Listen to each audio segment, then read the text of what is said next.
The twin suns of Navaris Prime hung low in the sky, their dying light refracted through the crystalline spires that formed the city's skyline. The glass facets shimmered like scattered jewels, casting prismatic shards of color across the bustling bazaar below. I hesitated at the entrance to Desanto Alley, feeling the pulse of the crowd like 1,000 tiny heartbeats against my ribs. Merchants shouted their wares in a cacophony of dialects, Core Common, Alcaran trade tongue, even the guttural clicks of the Zir traders from the outer reaches. Everywhere, the scent of spice and ozone-tinged metal filled the humid air. Clutching my datapad, I wove through the market stalls. Barrel-sized plastabacks of hydroponic greens, racks of antifreeze-infused furs. Holidays flickering in Minernavid held my attention today. There was only one goal, Zephyr Darris's hidden stall. Rumor had it that the black market phasing core I needed had surfaced just days ago, and today was my final opportunity to secure it for the Bordic Archaeological Guild. My heart hammered as I followed the subtle signs, neon graffiti tags marking the entrance to the lower warrens, the faint hum of concealed force fields, the slight bulge in a cargo droid's chassis where an unauthorized scanner might hide. At last I stood before a battered bulkhead door engraved with a crimson spiral. A panel beside it flickered to life as I tapped my guild credentials. The lock clicked open. Inside, the air smelled of ionized dust and recycled coolant. Rows of lattice shelving glowed beneath soft white lights, each shelf bearing objects that could turn the tide of war or tip the balance of power between rival corporations. And there, at the far end, stood Zephyr Darrows himself, half-shrouded by trading crates, his cybernetic eye whirring as it recorded my approach. "Ah, Ms. Wren," his voice purred, every word laced with amusement. His human eye was an odd green against the chrome of his right implant. "I was beginning to think you'd been discouraged by the price." I forced a smile, smoothing the edge of my tunic. "You said 3 sovereign credits, untraceable." "I've brought exactly." I let a datapad hover in the air between us, the encrypted credits flickering like trapped fireflies. Darris's grin widened, and he stepped around a stack of grav chests. "Very good. Business first." He withdrew a small cylinder wrapped in dark mesh. It pulsed with a soft inner light that seemed to shift through the color spectrum. The phasing core, prototype grade, capable of slipping an entire freighter through a gravimetric blockade. My mouth went dry. This was better than the guild had dared hope. The potential for exploration and profit was staggering. But before I could reach for it, a ripple of motion in the doorway caught my eye. She stood barely 5 meters away, half concealed by a column of support beams. The Beastwoman Arakai, as the underworld whispered, wore a simple weave cloak pulled tight against her broad shoulders. But her lupin ears were unmistakable, and her fur shone in the nacreous glow of Darris's lamps. Her eyes, amber bright and unblinking, were fixed on me. My breath caught. I should have expected a complication. Someone else always wanted the core, but her presence felt like a violation of the natural order. Arakai moved forward in silence, her paws man-like, yet padded, making no sound. I lowered my voice. "Transaction complete? Yes?" My hand hovered over the package's release latch, and I fought the tremor in my fingers. Darrows nodded, flipping a switch on the datapad. A soft click echoed through the chamber. "Yours." He tucked the core into my pack. Relief washed over me, and then sharp pain exploded in my forearm. Fur brushed my skin, and I smelled hot musk. I jerked back, but the Beastwoman's grip was inexorable. She sank her teeth into me, and I saw the core in my pack illuminate, as if responding to her savagery. A gasp escaped me, but her jaws didn't relent. Blood welled and dripped, leaving a dark trail on my sleeve. My other hand fumbled for a deterrent, the non-lethal shot pistol at my hip, but Arakai's head snapped back. And before I could draw, she stood upright and released me. I stumbled, clutching my arm. My datapad clattered to the floor, its encryption flickering off as it resonated with the core's energy. Sparks crackled along its panel. The room swarmed with shocked bystanders, other traders, lowlifes, mercenaries, hired for muscle. All froze, mouths agape. Darius took a step toward Arakai, but she held up one clawed hand. In her eyes, I glimpsed something unexpected pain. She leaned forward, nose inches from my face, and spoke in a low growl that thrummed. With regret, tell no one you saw me. Then she turned, her cloak swirling, and vanished through the bulkhead door. The guards outside blinked, then gave chase. But she was gone, a phantom among the neon glow. I sank against a crate, pressing a cloth to my arm. Darius crouched beside me, eyes narrowed not with anger, but calculation. She was after the core, he said quietly. She's not just a wild animal, Ms. Wren. She's been modified, weaponized. And now she knows you have it. My vision swam. The core in my pack pulsed like a heartbeat. I tightened my fingers around it, feeling its latent power. In the throbbing ache of my arm, satisfaction and dread intertwined. Market day had delivered. More than I bargained for. In the heart of Novaris Prime's black market, I had made a deal with one of its most dangerous predators, and I'd walked away wounded, watched by a beast that knew more about me than I ever would. The rules of this game had changed, and already I could sense danger tightening its grip around us all. Dulled antiseptic lights glowed green in the medbay as I was eased onto a reclining biobed. My vision swam with motes of light and the distant hum of an automated injector cycling painkillers into my veins. The gash on my forearm throbbed in time with my heartbeat, each pulse a reminder of Arakai's razor-sharp fangs. A slender medtech in a white jacket hovered above me, her augmented ocular implant scanning the wound. She murmured soft reassurances I barely registered. Through the wide viewport behind her, I caught a flicker of movement. A tall, lupin silhouette passing on the corridor's catwalk, backlit by the violet glow of the city below. Arakai was watching still. The medtech hesitated, sterilizing a fresh batch of dermal tissue adhesive. "You're lucky you came straight here," she said, her voice clinical. "My wounds from Kriros hybrids carry neurotoxins. If you'd waited another hour, the paralysis could have set in." She pressed a smart bandage onto the tear in my sleeve and activated it. The mesh knit itself closed, sealing my wound against infection.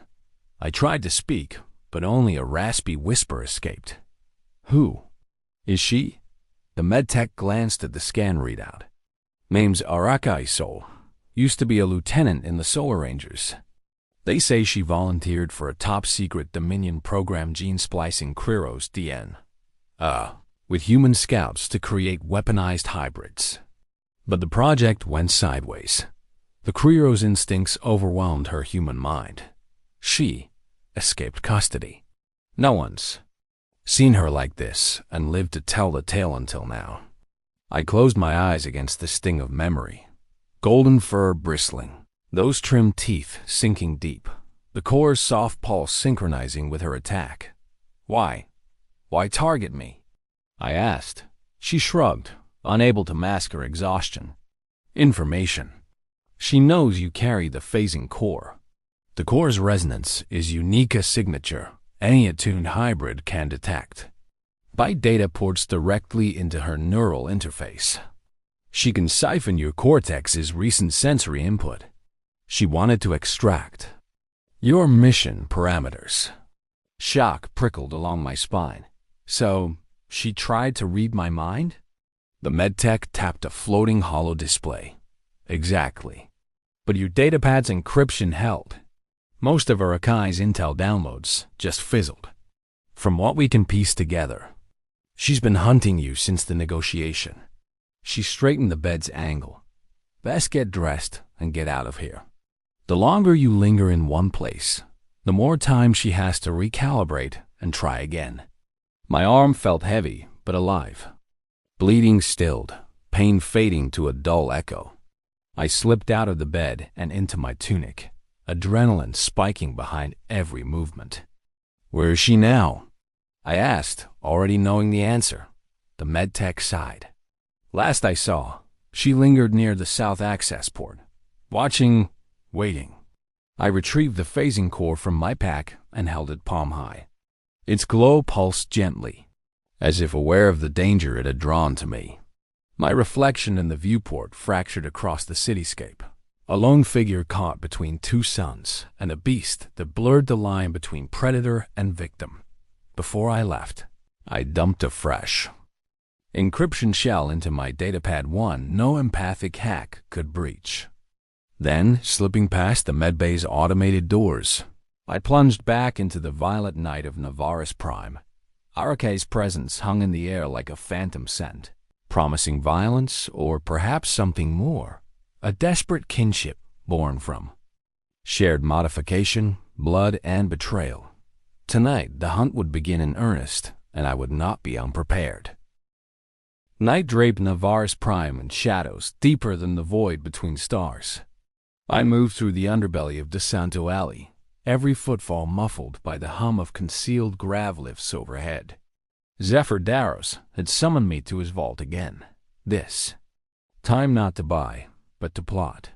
The bulkhead slid open at my knock, revealing his inner sanctum, a cavern of forbiddance tech. Gravity bombs coiled like serpents on steel racks. Prototype plasma cutters glowed softly, and at the center, Daros himself lounged on a reinforced crate, swiveling a hollow clipboard. His cybernetic eye flicked to me as I approached. "Good," he said, voice low. "You're patched and sane enough for this." I flexed my healing arm. Still stiff, still prone to twitch when I lifted too fast. "You called me here because of Araka's interest in the core." Daros pushed to his feet, cloaking himself in the lab's sickly white light. "She's no lone wolf. The Dominion's biotech division trains her to be a hunter fast, ruthless, and nearly impossible to track. But she's damaged goods, caught in her own programming. That makes her unpredictable." He tapped a node on the clipboard. A 3D holomap of Sector 7's bio-research facility spun before me, walls transparent, guards marked in red.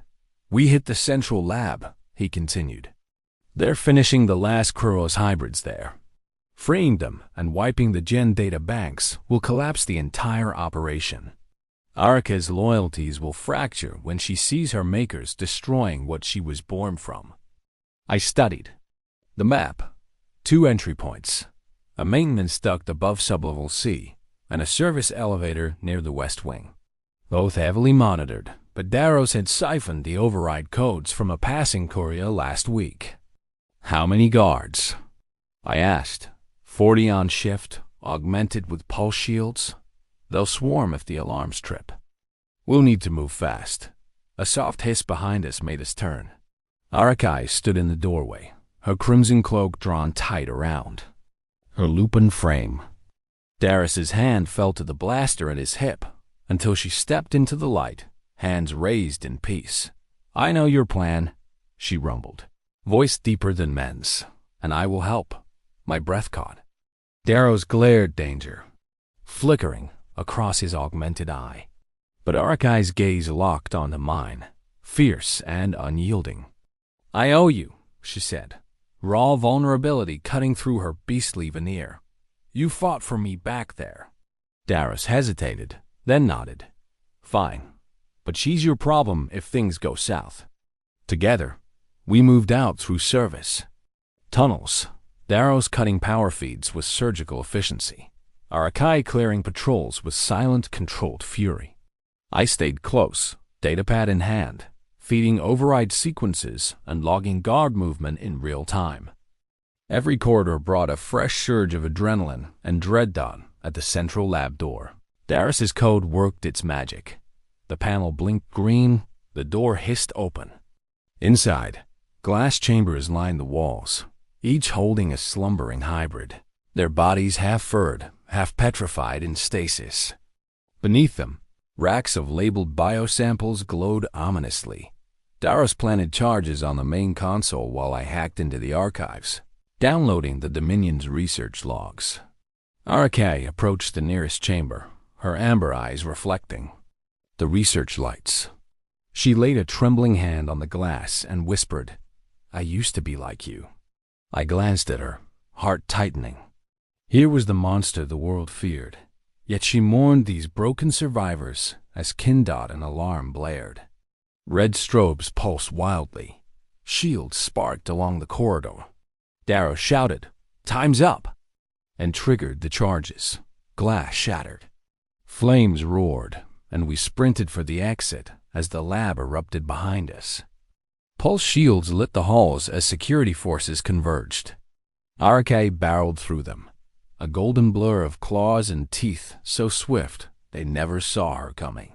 Darrows and I covered her flank, blaster fire arcing across the corridor. We spilled out into the cool night air, hearts pounding, lungs burning. Behind us, the biolab's arches glowed red with fire, data streams bursting into the sky like ribboned sparks. RK stopped at the mouth of the tunnel and looked back at the inferno, chest heaving. Then she turned to me, voice soft for the first time. "You saved them, and in doing so, saved me." I met her gaze. In that moment, the line between monster and ally dissolved. We were all survivors marked by blood and betrayal, bound together by secrets and shared purpose.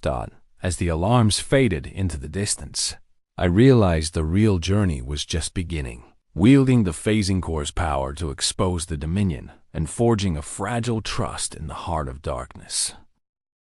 The sky over Novaris Prime crackled with countless holoscreens as the Dominion's data barrier collapsed.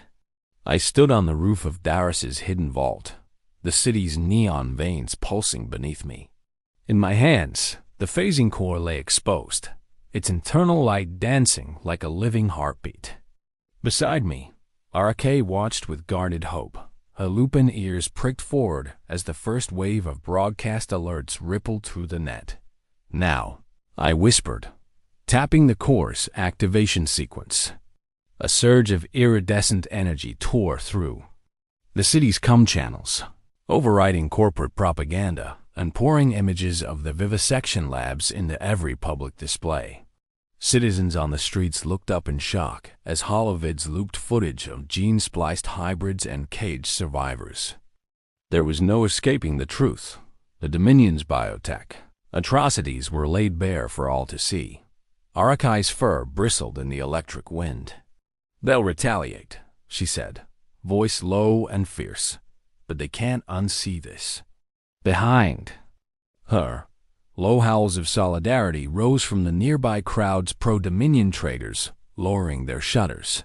Street gangs rallying under a single banner, and labor unions halting shipments in protest. The city had awakened. Ross joined us, holopad in hand. "The core's resonance is unstable now. It'll phase this sector out of the Dominion's emergency lockdown, but not for long." He looked at me with an unexpected warmth. "You did it, Ms. Wren. You gave them hope." I nodded, feeling exhaustion wash over me in waves. My arm throbbed beneath my sleeve, but the pain was distant, a reminder of how far we'd come. I turned to Urake. I couldn't have done any of this without you." She stepped closer, amber eyes reflecting the chaos below. "You taught me to fight for something other than my own survival." Her voice cracked with emotion. "I thought I was beyond redemption." A flash passed across her features, skepticism, fear, and at last, acceptance. She reached out and touched the core in my hands, as if to anchor herself to our victory. "Then let us redeem this world," she vowed. Below, the crowd's chant swelled. "Justice for the hybrids, down with the Dominion." The momentum was unstoppable. In that roar, I realized that bonds forged in blood were stronger than any genetic code. Arake Beastwoman, outcast, weapon-turned savior stood by my side, not as predator or prey, but as an ally bound by shared scars. As the rooftops' hollow signs flickered between uprising slogans and emergency alerts, I whispered to the night, "This is just the beginning." RK gave a low, approving growl, and together we watched Navaris Prime rise in revolution, a world reborn from the ashes of betrayal. Unity welded in the fires of our shared fight.